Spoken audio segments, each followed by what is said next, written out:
चुनावी दौरे पर झारखंड आए मध्य प्रदेश के मुख्यमंत्री मोहन यादव ने देश में एक बार फिर मोदी सरकार बनने का दावा किया। कहा कि जिस व्यक्ति ने अपने पूरे जीवन को जनता के लिए समर्पित कर रखी हो, वैसे व्यक्ति को भला मतदाता कैसे भूल सकते हैं। चतरा में चुनावी सभा करने के बाद देर शाम रांची बीजेपी कार्यालय पहुंचे मोहन यादव ने ये बातें मीडिया कर्मियों को संबोधित करते हुए कही। बीजेपी प्रदेश अध्यक्ष बाबूलाल मरांडी की मौजूदगी में मीडिया से बात करते हुए मोहन यादव ने कहा कि पीएम मोदी के नेतृत्व में देश की जनता 10 वर्षों से कार्यकाल को देख चुकी है। इस दौरान देश ने हर क्षेत्र में तरक्की की है। इधर कांग्रेस पर राम मंदिर के बहाने हमला करते हुए मोहन यादव ने कहा कि जो लोग राम जन्मभूमि को लेकर खून की नदियां बहाने की बात करते हैं, वे आज चुप हैं। बिरसा मुंडा की धरती पर आकर मन अत्यंत प्रसन्नता से गदगद है। मेरे अपने सभी भारतीय जनता पार्टी परिवार के लोगों से मिलकर के मुझे अत्यंत प्रसन्नता भी है। हम सब जानते हैं कि चुनाव की बेला चालू हुई है और चुनाव की बेला में यद्यपि ये बात सही है कि चुनाव हर 5 साल बाद होते हैं और चुनाव में किसी न किसी को जीतना और चुनाव का रिजल्ट अपने आप में अगली सरकार के लिए लालायित करता है, अगली सरकार के लिए बुलाता है। लेकिन मैं इस बात को जरूर अपनी तरह से कहना चाहूँगा कि ये चुनाव बाकी के चुनाव से हट करके इस चुनाव में जिस ढंग से माननीय मोदी जी ने अपनी भूमिका रखी है, उस भूमिका को अगर पूरे देश के लोग देख रहे हैं, देश तो क्या दुनिया देख रही है। एक ऐसे व्यक्तित्व के नाते से मोदी जी चुनाव लड़ रहे हैं जिसको मैं अपनी भाषा में कहूँ कि उनको लड़ नहीं रहे, हम उनको लड़ा रहे हैं। हमारे पूरे देश की बेहतरी के लिए हम उनको ये मौका दे रहे हैं। उनके स्वयं के जीवन का इस चुनाव से एक ऐसा व्यक्ति जिसने अपने जीवन का क्षण क्षण इस देश के लिए बलिदान कर दिया, इस देश के लिए कुर्बान कर दिया। उनका स्वयं का अपना खुद का इस पद से उस पद से क्या संबंध। 2 बार वो प्रधानमंत्री बने, 3 बार वो गुजरात जैसे समर्थ आर्थिक दृष्टि से बहुत संपन्न राज्य के मुख्यमंत्री बने, लेकिन एक बहुत निश्चल भाव से, एक साधु स्वभाव से उनने अपना पूरा जीवन निष्कलंक बेदाग होकर के जिया। ये हम सब के लिए प्रेरणा की बात है। हम सब जानते हैं हमारे लिए तो परमात्मा की कृपा से ये भारत की संस्कृति सनातन संस्कृति के कारण जानी जाती है। इसलिए जीवन के ऐसे कई उदाहरण हमारे भगवान राम के, भगवान कृष्ण के, उनके काल से भरे पड़े, जिसके कारण से भारत का नाम दुनिया में एक अलग प्रकार से जाना जाता है। मुझे इस बात की प्रसन्नता है, अभी और कोई मौका होगा तो लंबी बात करेंगे, लेकिन निर्वाचन की इस बेला में 10 साल का मूल्यांकन अगर मोदी जी का करेंगे तो जीवन के वो सब क्षेत्र के अंदर मोदी जी की सरकार का प्रभाव आया, जिसके लिए इतने बड़े देश में 10 साल की समय सीमा बहुत कम पड़ती है। लेकिन बहुत जल्दी हम इस बात को देख लेंगे कि 10 साल के अंदर 70 साल की समस्याओं का समाधान करके निकाल देना और पूरे देश को एकजुटता के साथ साथ हमें रखना, ये अकेला कोई एक प्रधानमंत्री कर सकते हैं, वो श्रीमान यशस्वी नरेंद्र मोदी जी, जिनके कारण से आज हमारे ऐसे उलझे सुलझे प्रश्नों के उत्तर निकल करके आए जिनके लिए कोई और सरकार होती तो उसको युगों लग जाते हैं।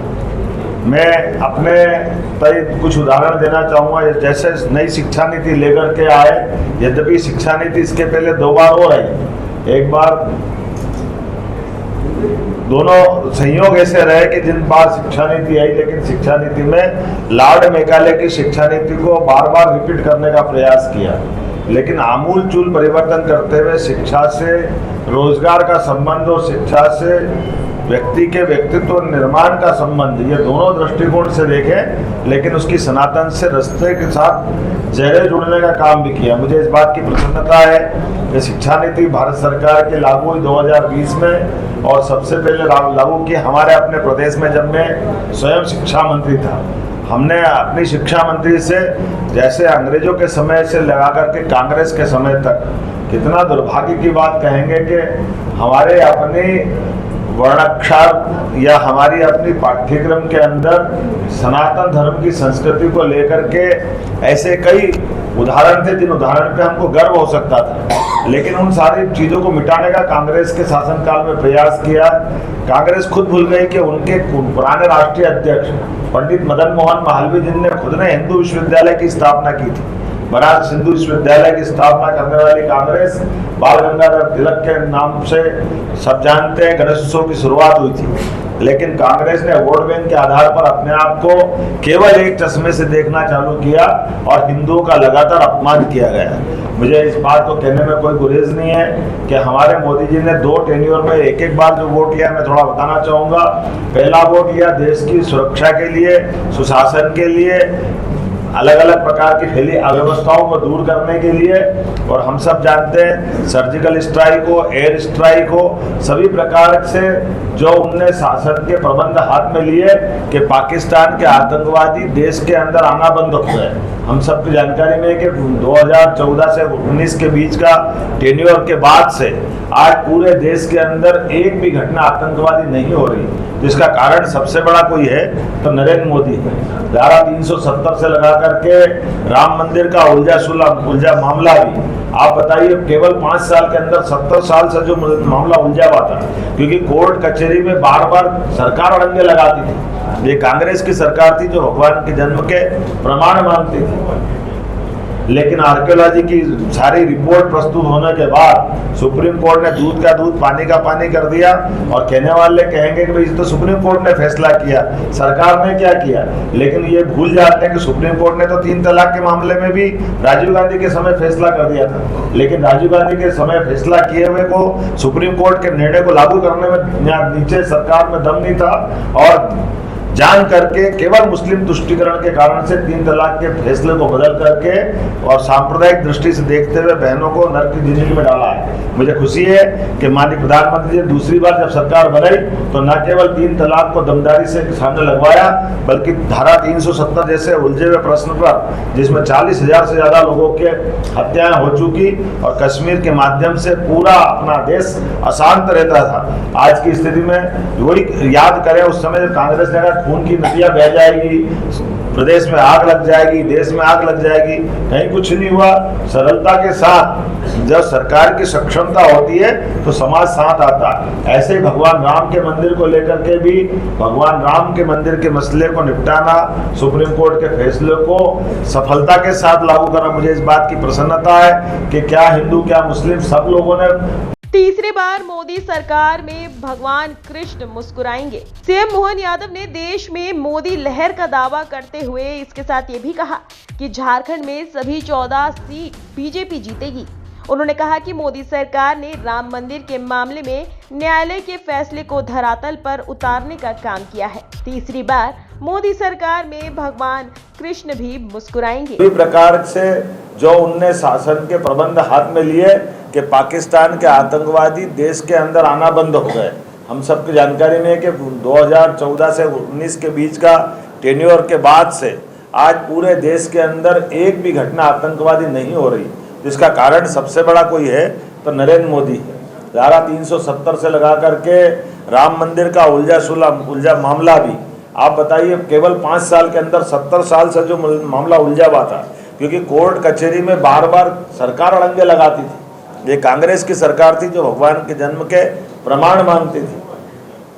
लेकिन आर्कियोलॉजी की सारी रिपोर्ट प्रस्तुत होने के बाद सुप्रीम कोर्ट ने दूध का दूध पानी का पानी कर दिया, और कहने वाले कहेंगे कि भाई तो सुप्रीम कोर्ट ने फैसला किया, सरकार ने क्या किया, लेकिन ये भूल जाते हैं कि सुप्रीम कोर्ट ने तो 3 तलाक के मामले में भी राजीव गांधी के समय फैसला कर दिया था, लेकिन राजीव गांधी के समय फैसला किए हुए को सुप्रीम कोर्ट के निर्णय को लागू करने में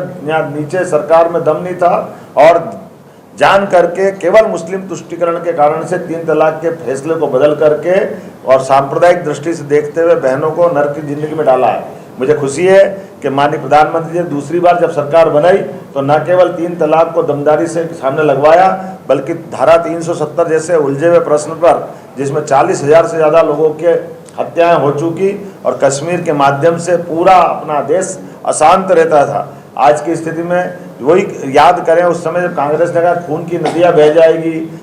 प्रदेश में आग लग जाएगी, देश में आग लग जाएगी, कहीं कुछ नहीं हुआ। सरलता के साथ जब सरकार की सक्षमता होती है तो समाज साथ आता है। ऐसे ही भगवान राम के मंदिर को लेकर के भी भगवान राम के मंदिर के मसले को निपटाना, सुप्रीम कोर्ट के फैसले को सफलता के साथ लागू करना, मुझे इस बात की प्रसन्नता है कि क्या हिंदू क्या मुस्लिम सब लोगों ने, पूरे देश ने सुप्रीम कोर्ट के फैसले को बहुत सहजता के साथ लिया और इसमें सरकार की भूमिका थी, क्योंकि सरकार ये निर्णय को लागू कराने का दम रखती है। और हमने सबने देखा कि सरकार ने उस निर्णय का लागू कराते हुए न केवल भूमि पूजन कराया बल्कि भूमि पूजन के बाद मंदिर का लोकार्पण भी कराया। लेकिन दुर्भाग्य के साथ कहना पड़ रहा है कि कांग्रेस ने हर बार उस बात का मजाक उड़ाया और हिंदुओं की भावनाओं के साथ कुठाराघात किया और तो और भगवान राम के मंदिर के निर्माण को भी ठुकरा करके पराकाष्ठा कर दी कांग्रेस ने कि वो अपने भगवान राम के मामले में, हिंदुओं की भावनाओं के मामले में जरा भी नहीं सोचती।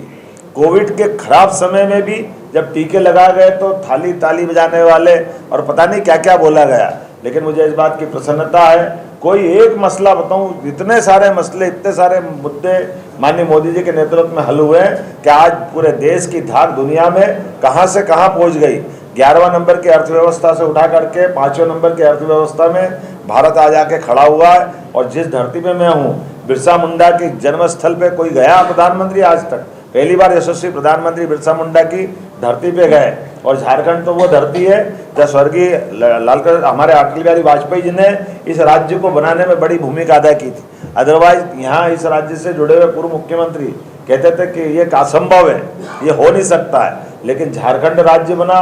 झारखंड के बाद बिरसा मुंडा की, और देश का पहली बार आदिवासी अंचल का व्यक्ति को राष्ट्रपति बना करके। और मेरे जैसे व्यक्ति, ऐसे कई लोग जिनके परिवार में कोई मंत्री नहीं, कोई विधायक नहीं, सांसद नहीं है, लेकिन मेरे जैसे व्यक्ति को भी एक इतने बड़े प्रदेश का मुखिया बना करके, मुख्यमंत्री बना करके संदेश दिया है कि हमारे यदुवंशी या कोई भी समाज जो जहां है, भारतीय जनता पार्टी सबका साथ सबका विकास खाली बोलती नहीं है, करके दिखा देती है।